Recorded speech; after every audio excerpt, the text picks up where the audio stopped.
A gente repercute agora o pacote econômico anunciado pelos ministérios ligados à economia. Eu converso com o professor da FGV Agro, Felipe Serigati, que também é colunista aqui do canal AgroMais. Bom dia, meu amigo. Feliz Ano Novo. Seja sempre muito bem-vindo. Bom dia, Pedro. Um excelente 2023 para todos vocês também. Valeu. Professor, obrigado já de antemão por ter aceitado o nosso convite. Ontem o governo estabeleceu aí metas, mas sem muitos detalhes. Também a gente não conseguiu visualizar como as pastas da economia pretendem trabalhar com os gastos. Mas a gente teve uma certa ascensão em relação à arrecadação.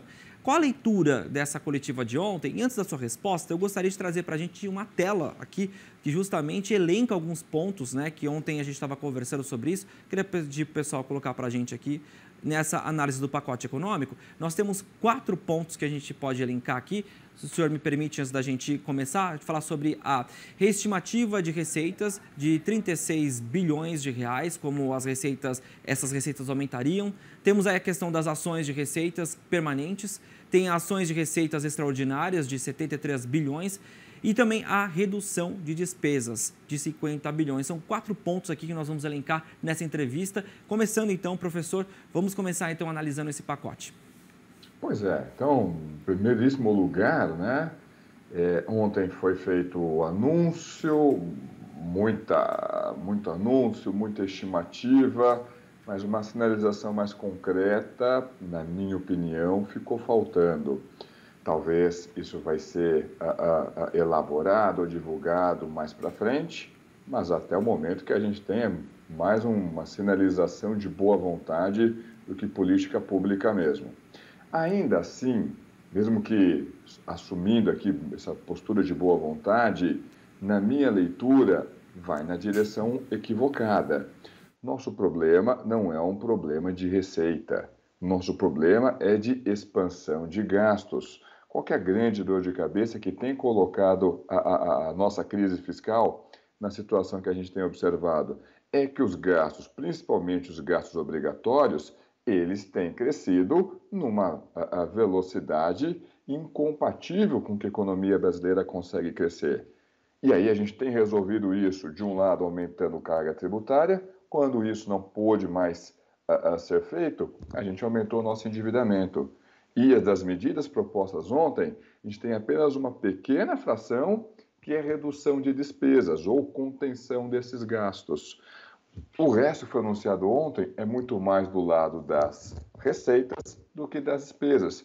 E ainda assim, vamos lá, se fosse possível levantar esses quase que 243 bilhões de reais, por que o governo teria solicitado aquela PEC de transição? Então, olha, não, tem recurso a ser melhor alocado. Então, você não precisaria ali da PEC, imaginando que o teto dos gastos você poderia ultrapassá-lo tranquilamente. Então, para mim, essa conta não fecha. Vamos descer ponto a ponto aqui. Reestruturação, reestimativa das receitas de 36 bilhões de reais.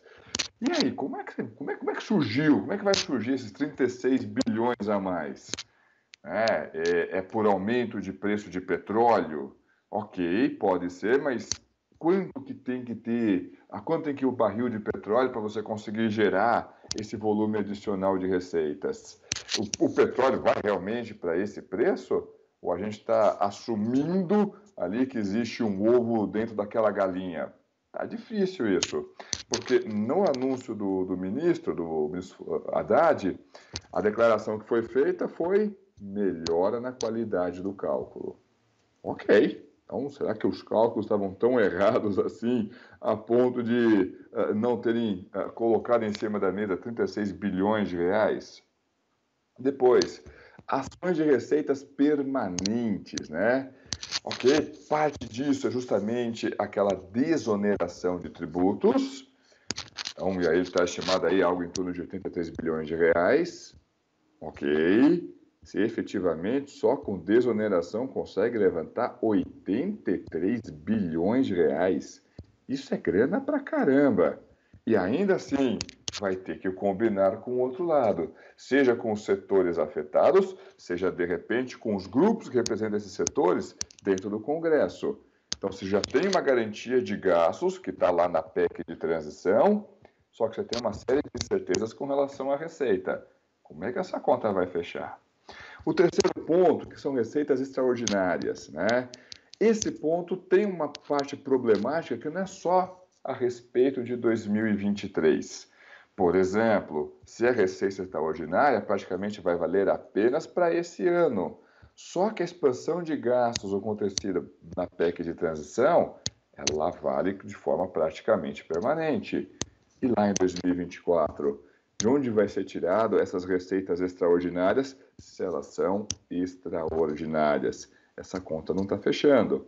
E por fim, o único item que é de redução de despesas, ou seja, realmente ataca o nosso problema, que é conter a expansão de gastos.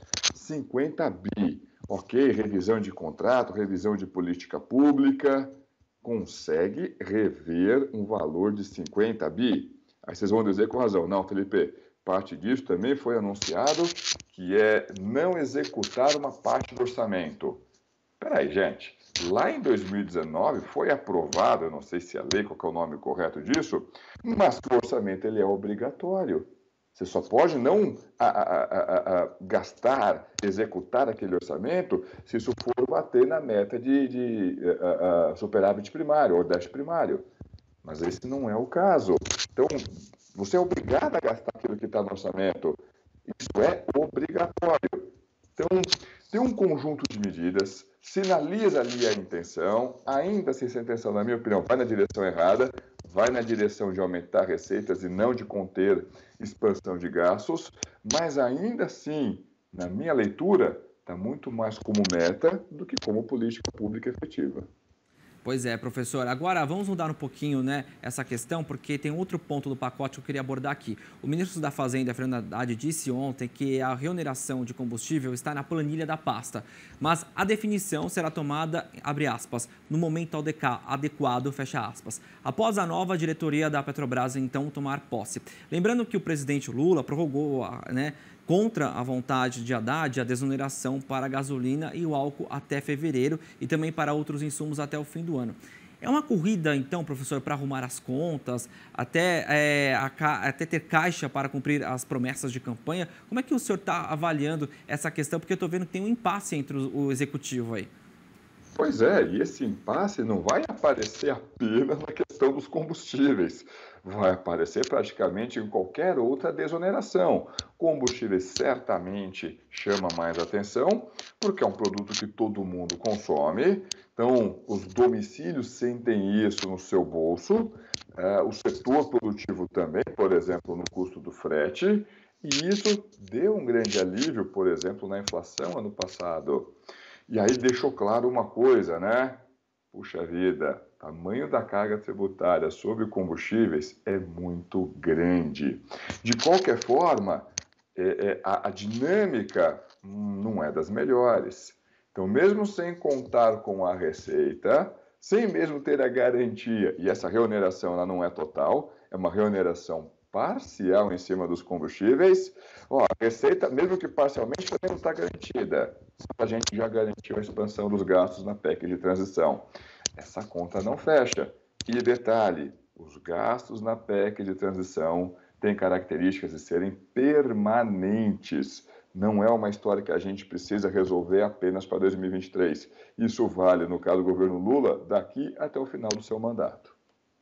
Agora, uma outra questão, professor, só para a gente finalizar, que é importante a gente pensar também numa reoneração que precisa ser estudada de setor para setor, né? Tem que ter essa questão também que eu senti que ontem não foi tão abordada ou teve essa ausência essa questão de setor para setor nessa questão da reoneração, né? Pois é, Pedro, de novo, não é algo trivial.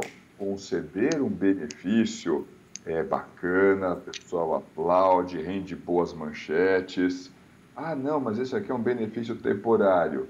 Quero ver agora voltar à situação anterior. Quero ver você desfazer esse benefício. Isso vai ter que ser discutido caso a caso, setor a setor, mas faz todo sentido ir nessa direção. Mas politicamente, isso também gera um custo elevado. Então, imagina que você queira reduzir a desoneração de um determinado segmento industrial. o outro segmento social vai dizer, espera lá, por que o setor dele está recebendo a mantida aquela desoneração e o meu não? Por que antes de mexer no meu, não mexe no dele? Como é que foi feito, por exemplo, no estado de São Paulo, há uns 2 anos? Foi feito um ajuste das alíquotas de forma horizontal, reduzimos, aumentamos aqui as alíquotas, e aí esperava cada setor vir reclamar.